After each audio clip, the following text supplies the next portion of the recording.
ये संपूर्ण सृष्टि में काम अपना तांडव मचाए हुए है। भाई हम चुप हैं, तुम चुप हो, लेकिन तुम मुखर हो गए तो सबकी दृष्टि तुम्हारे पे जाएगी। फिर लौट के अगर अपने हृदयों में देखा जाए तो कुछ ऐसा ही है सबका जीवन। ओपन हो गई तो फिर मुख में कालिक पोतती, समाज का ऐसा स्वरूप। लेकिन जो कालिक पोत रहा वो भी अपने हृदय को देखे। काम कोई ऐसा नहीं कि किसी को बख्श दे, उसी को बख्शता है जिसने भगवान को आश्रयदाता मानकर और भजन शुरू किया। अब तुम्हारे प्रश्न का उत्तर देते हैं। ये काम सुख बुद्धि होने के कारण आदरणीय और प्रिय हो गया, नहीं हुआ? सुख मिलने के कारण।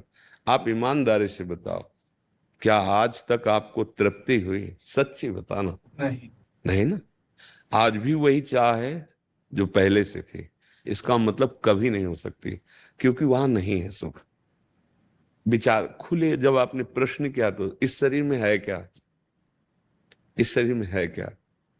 मल और मूत्र के ही तो द्वार हैं, जहां छू जाने पर हाथ हमको पवित्र करना पड़ेगा। क्या है? दुर्गंध युक्त, चाहे जितना सुगंधित पेय पियो, भोजन पाओ, 6 घंटे बाद दुर्गंध युक्त मल बन जाएगा। एक मल का द्वार है। चाहे जितना सुंदर जूस और दूध पियो, एक मूत्र बन जाएगा। दोनों के द्वार हैं, मल और मूत्र। उसके सेवन का केवल एक ही मार्ग बताया गया है कि संतानोत्पत्ति रूपी जो भगवान की सृष्टि का क्रम है, उसकी पूर्ति के लिए काम का आदर किया गया है। भगवान ने कहा धर्मयुक्त काम मैं हूं, अर्थात जो ये सृष्टि जनित क्रिया है, संयम के द्वारा संतानोत्पत्ति करने के लिए ये जो पाणी ग्रहण संस्कार किया जाता है, इसकी ये वैराग्य को प्राप्त हो जाएगा, घृणा को प्राप्त हो जाएगा, और वो सच्चे मार्ग का पथिक बन जाएगा। पति पत्नी दोनों एक ही धर्म का आश्रय लेकर, भगवद आश्रय लेकर संतान उत्पन्न करना, मानो सृष्टि रूपी भगवान की पूजा करना, बस इतने के लिए काम का आदर है।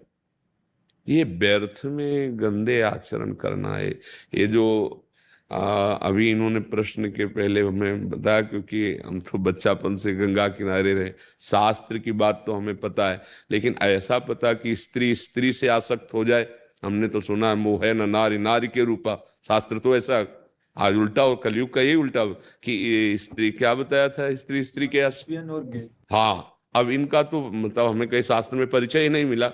ये तो मतलब कलयुग की देन हो रही है। देखो, यदि तुम्हें भगवान ने मानव दे दी है और सुख और शांति की इच्छा है, तो वो केवल भगवान की शरण में, भगवान के नाम में। नहीं तो जैसे मन समझाता है कि एक बार भोग लूं तो शांति मिल जाएगी, ऐसा मन कहता है कि जो इच्छा होती है एक बार तो यार देख लेते हैं। आपने अनेकों बार देखा है, अनेकों शरीरों को देखा है, ईमानदारी से आप कह रहे हो, फिर भी आपकी वृत्ति वही है। आज से अपने इस दगाबाज मन की सलाह को मारना सीखो, महात्मा बन जाओगे। कुछ नहीं बिगड़ा है। हमारे भगवान की ऐसी ही कृपा है, नहीं तो किसी का उद्धार ना हो।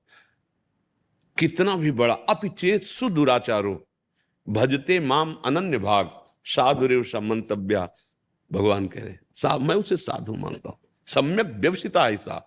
बस ये ध्यान रखना, इसका अर्थ समझ लेना। उसने बुद्धि से निश्चय कर लिया कि यार अब इसमें किसी में सुख नहीं है, हम जो सुख शांति पाना चाहते हैं वो इनमें नहीं है, वो भगवान में है।